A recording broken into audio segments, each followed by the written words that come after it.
Okay, before we open it up to questions, we do have two of our instructional design coaches, Meg Hayes and Christine Gumpert, who are going to give you a preview of some of the strategies in the Building Interaction Strategy Guide. So, Meg and Christine. Thanks, Sam. I am probably going to speak for both Meg and myself. That's a tough act to follow. Dr. Martin, thank you so much for everything that you just shared. And that idea of really large project-based learning and finding kids' passions and doing all of those things are goals that we aspire to.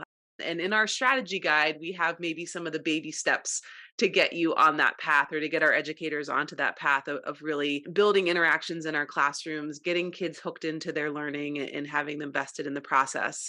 So, two of the strategies that we'd like to highlight today, this first one, and maybe one of the things I love most about this instructional coaching role is that we get to really curate. We get to have some time to build in, to go out and find the things that we think that our teachers are really going to enjoy using in their classrooms. And when this one came across the pipeline last year, originally from the Cult of Pedagogy. So if you don't follow Jennifer Gonzalez, give her a follow. It's a great blog. She has great strategies. And she actually, this came from an ELA teacher, Jessica Kanata. I think that's how she says her name. But Jessica's an ELA teacher, and she just got a little bit tired of the stale literature circle with her students when they were given the task of reading a book, and someone would be the questioner and someone would be the vocabulary person, and they would all come in with their little roles fulfilled, and they were compliant. And I think Dr. Martin mentioned that too. Compliance doesn't necessarily mean learning. And they would come in, they would do their role when they needed to, but then they would check out, and there was not really fruitful conversation about the book or whatever piece they were working on. So she developed this, what is called the real talk discussion model. And the other reason that our team gravitated toward this last year to share out with our teachers was because our probably in our top three asks from teachers that we were working with were ways to boost interactions between students and to ways to boost student engagement. And we think that this strategy does just that.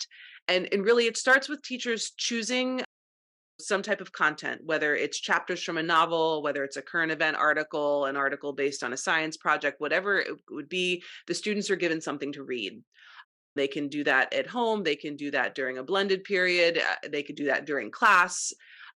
And so the students are tasked with reading. And instead of having to fulfill one of those pre assigned roles, they're simply tasked with coming in with talking points.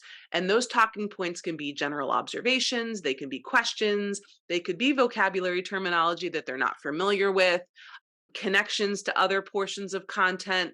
Really, the sky's the limit on what the talking points could be on. So the teacher will give the writing assignment, the teacher will set a number of talking points. Let's say, for instance, maybe for a secondary level, students are supposed to bring in 6 or 7 talking points.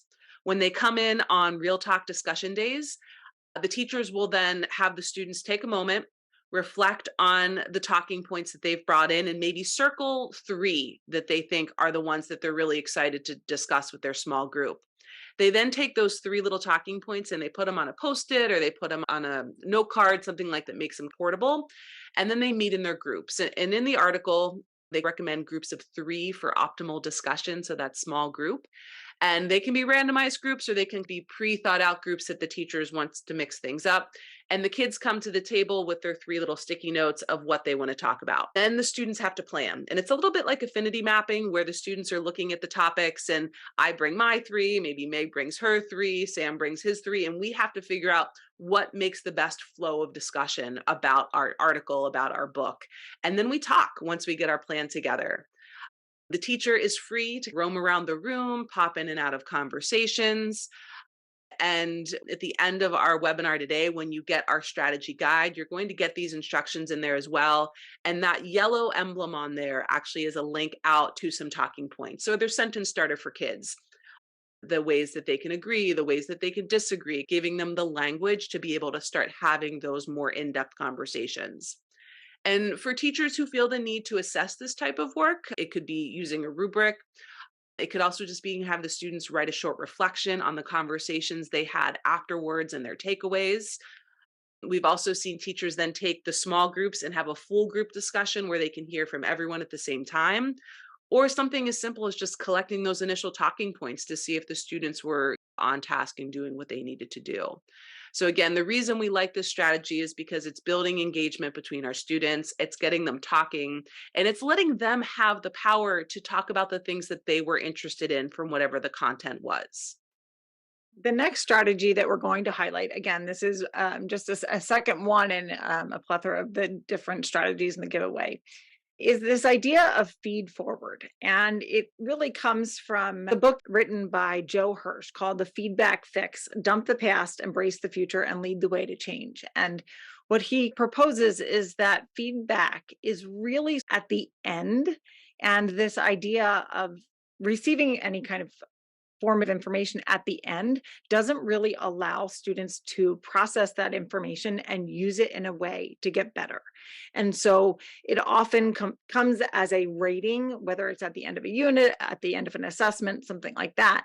When students receive it, it often really forms their impression of who they are. So as Katie was sharing, like what her son thought about himself or what she thought about herself when she was younger, it can also feel for students like this rating equals I'm not smart. If we can start to change when we give that formative information to students and make it more of a process alongside opportunities for students to really think about what that information says about their learning, partnered with opportunities for them to make those action steps to improve. And so I think what it does is it allows us to shift as teachers to thinking about how from the beginning can we provide opportunities for students to know where they are along that roadmap for whatever unit or module or learning target is there. We want to make that information process oriented for them so that they can see a path forward.